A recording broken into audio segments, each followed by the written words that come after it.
아마 이 붉은 우산 로고 다들 한 번쯤은 보셨을 거예요. 바로 트래블러스 컴퍼니스입니다. 오늘은 투자자의 눈으로 이 거대한 보험사를 한번 제대로 파헤쳐 보겠습니다. 자, 그래서 가장 중요한 질문은 이거겠죠. 내 돈, 과연 이 붉은 우산 아래서 안전할까? 투자자로서 트래블러스가 정말 든든한 방패막이 되어줄 수 있을지 지금부터 같이 한번 따져보겠습니다. 네, 그래서 오늘 우리가 살펴볼 순서는요. 먼저 이 회사가 대체 어떤 곳인지 그 정체성을 알아보고 그들만의 승리 공식은 뭔지 또 미래는 어떻게 준비하는지 살펴볼 겁니다. 그리고 마지막엔 투자자 입장에서 가장 중요한 강점과 약점을 제대로 비교해봐야겠죠. 자, 그럼 첫 번째 순서입니다. 이 붉은 우산의 정체가 뭔지 그 뿌리부터 한번 살펴보겠습니다. 이 회사가 얼마나 대단한지 딱 한 문장으로 보여주는 게 바로 이겁니다. 미국에서 가장 잘 나가는 30개 기업만 모아놓은 다우존스 지수 아시죠? 거기에 포함된 유일한 손해보험사예요. 그러니까 뭐 주택, 자동차 이런 보험 파는 회사 중에서는 그냥 탑 클래스라는 얘기죠. 이것만 봐도 이 회사의 안정성이나 위상이 어느 정도인지 감이 오실 겁니다. 이 회사의 역사를 보면요. 진짜 재밌는 부분이 있어요. 1998년에 금용 슈퍼마켓이라고 해서 모든 다 파는 거대 금융회사를 꿈꾸던 시티그룹에 합병된 적이 있습니다. 근데 이게 잘 안 됐어요. 결국 2004년에 다시 독립하면서 아주 뼈아픈 교훈을 하나 얻습니다. 아, 보험회사는 그냥 보험에만 집중해야 하는구나. 이게 바로 지금의 트래블러스를 만든 아주 중요한 경험이 된 거죠. 그럼 지금은 뭘로 돈을 버느냐? 사업 구조를 보면 딱 세 가지입니다. 가장 큰 덩어리는 역시 기업보험이고요. 55%나 되죠. 그리고 우리가 아는 자동차 보험 같은 개인 보험이 한 30% 정도. 근데 진짜 주목해야 할 부분은 저 15%짜리 보증 및 특수보험이에요. 이게 비중은 작아 보여도 수익성은 가장 좋은 말 그대로 알짜 사업입니다. 아무나 못하는 아주 전문적인 분야거든요. 자, 그럼 이 회사가 어떻게 계속 이기는지 그들만의 승리 공식, 이른바 경제적 해자가 뭔지 한번 들여다보겠습니다. 이 회사를 이해하려면 딱 이 한 문장만 기억하시면 됩니다. 보험업에서 규율은 모든 것이다. 이게 무슨 말이냐면요. 이 회사는 절대 무리해서 아무 고객이나 받지 않아요. 시장 점유율 1등 하겠다고 막 덤비는 게 아니라 확실하게 돈 벌 수 있는 안전한 계약만 깐깐하게 골라서 받는 걸로 아주 유명합니다. 이게 바로 이 회사의 뼛속까지 박힌 철학인 거죠. 자, 보험사 얘기할 때 이 합산 비율이라는 단어를 모르면 안 되는데요.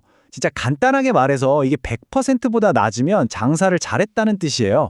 받은 보험료보다 나간 보험금이 더 적어서 보험만 팔아도 남는 장사를 했다는 거죠. 100을 넘으면 믿지는 장사를 한 거고요. 쉽죠? 그래서 트래블러스가 항상 목표로 삼는 숫자가 바로 이겁니다. 96%. 항상 4% 정도는 남는 장사를 하겠다는 거죠. 이게 말은 쉬워 보여도 업계에서는 정말 대단히 보수적이면서도 달성하기 어려운 목표거든요. 위험 감수하면서까지 덩치 키우는 것보다 무조건 안정적으로 수익 내는 게 먼저라는 걸 이 숫자 하나가 다 보여주는 겁니다. 알겠습니다. 과거에도 잘했고 지금도 잘하는 건 알겠는데 그럼 미래는 어떨까요? 이렇게 오래된 회사가 과연 빠르게 변하는 세상에 잘 적응하고 있을까요? 그들의 데이터 전략을 한번 살펴보죠. 크게 세 가지 방향으로 움직이고 있습니다. 첫째, 인공지능을 이용해서 어떤 고객이 위험한지 아닌지를 훨씬 더 정교하게 골라내고요. 둘째, 요즘 기후변화 때문에 재해가 많아지잖아요.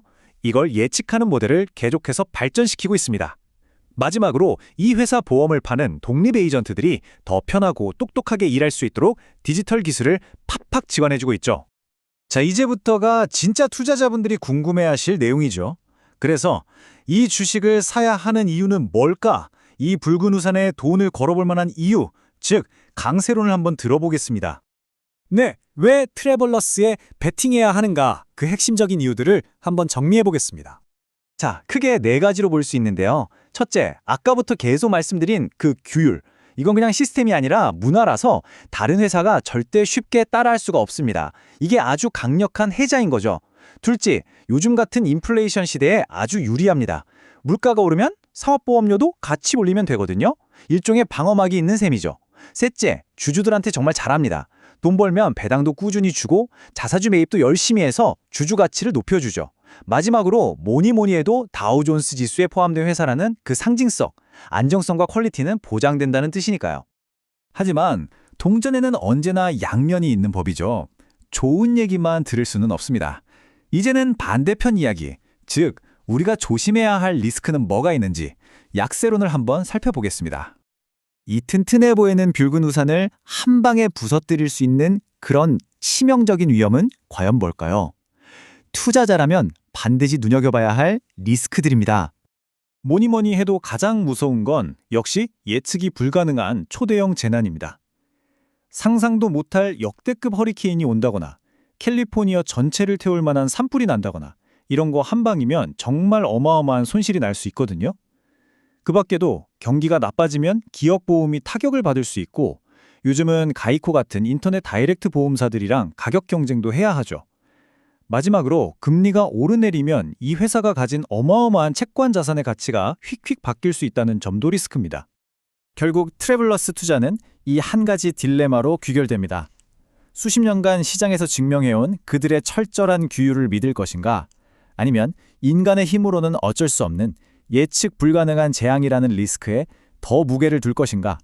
바로 이 사이에서 투자자는 선택을 해야 하는 거죠. 마지막으로 여러분께 이 질문을 던지고 싶습니다. 과연 이 회사가 그토록 자랑하는 규율이라는 가치가 언젠가 닥쳐올지 모를 그 거대한 재앙마저도 이겨낼 수 있을 만큼 강할까요? 이 질문에 대한 여러분 각자의 답이 이 붉은 우산에 대한 최종 투자 결정을 내려줄 겁니다.